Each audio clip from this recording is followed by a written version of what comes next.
عليكم السلام محبتي، اهلا وسهلا بكم في برنامجكم لحظات قرآنية، وهذه الحلقة رقم 1114 ونحن في كتاب المبادئ الحقيقية للشريعة الإسلامية، والمبدأ الخامس السلام، الإسلام دين السلام. طيب احنا هنا الجزاء لمن يقتل في سبيل الله جل وعلا. طب احنا عندنا دلوقتي واحد هاجر، فتن، اضطهد، وبعدين بعد لما هاجر خلاص يعني جالنا كفاية عليها كده، واشتغل بقى في كذا إلى آخره يعني. واحد يعني هاجر في سبيل الله، وبين بعد كده لما راح في دار الهجرة ابتدى يجاهد بالكلمة.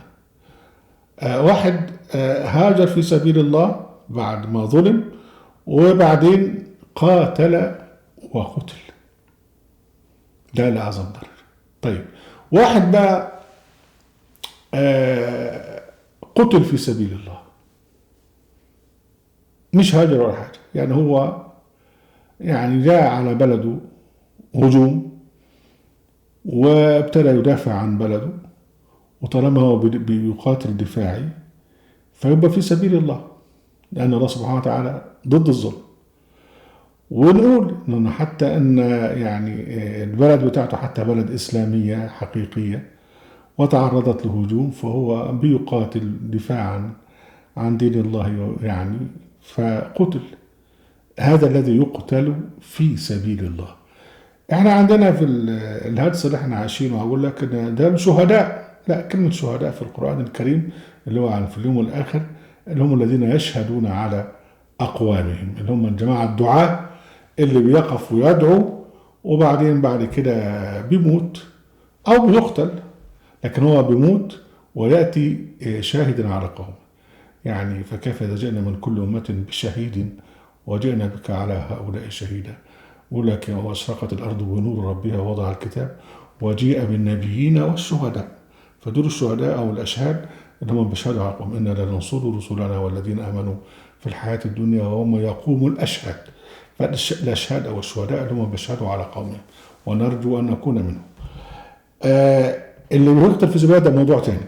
طبعا من الممكن جدا ان هو واحد يكون من الاشهاد، يعني ضد الظلم وضد الكفر وبيقول الحق، وبعدين يقتل، فده يبقى مقتول في سبيل الله ويأتي يوم القيامة شاهدا على قومه.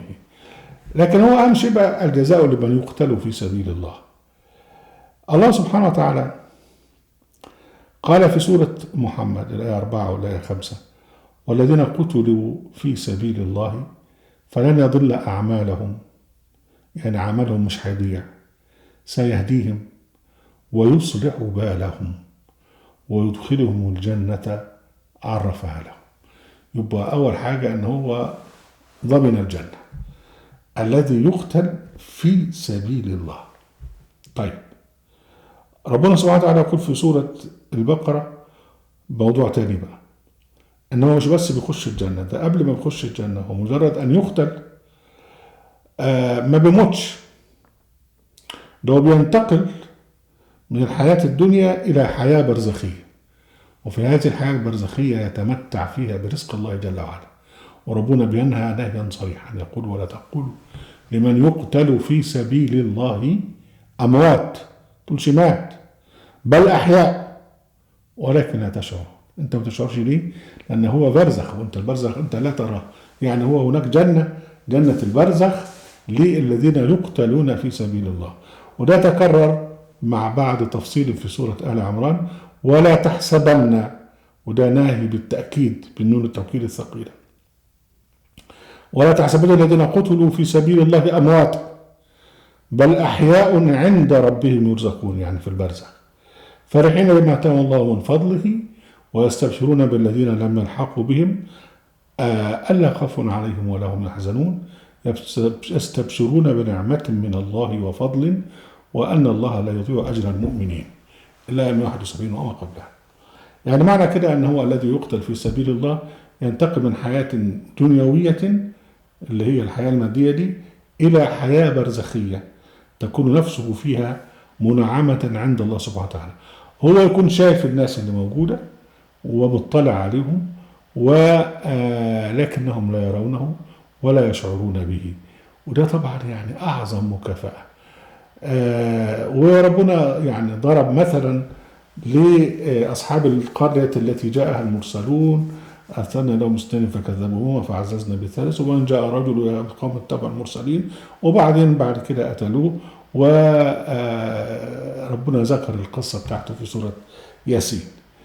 المهم بقى الذي يقتل في سبيل الله في الجهاد اللي هو بتاع الجماعة السننجية، يقول لك اروح وفجر نفسك. يجي واحد يهاجر من بلده ويكون مضطهد وطلع عينه، يعني عشان خاطر خناقات بينه مثلا اخوان ما اعرفش ايه، تنظيمات ايه من التنظيمات اللي هي السلفيه والتنظيمات الشيطانيه الموجوده، وضد السلطان بتاعه اللي هو المستبد بتاعه، فيهاجر ويروح بقى في بلاد الغرب ويتمتع بالحريه، يوم يستقبل الحريه ديت بان هو عايز يعمل دوله سنيه هناك، او وطبعا يتاح لي طبعا عشان خاطر الحريه الدينيه والحريه الفكريه وبتاع يسيء استخدامها.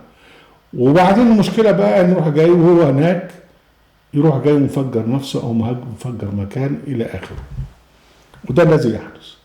ويقول لك بقى اعمل كده وهتلاقي الحور العين واقفه فاتحه لها رجليك، والكلام الهجس اللي مالي الانترنت. فارق كبير بين الاسلام الحق وبين هذه الاديان الشيطانيه. اهلا وسهلا بكم احبتي ونرجوكم من حضرات القرآن في قناه اهل القرآن موقع اهل القرآن. لا تنسوا المشاركه في الشير واللايك، وعليكم السلام.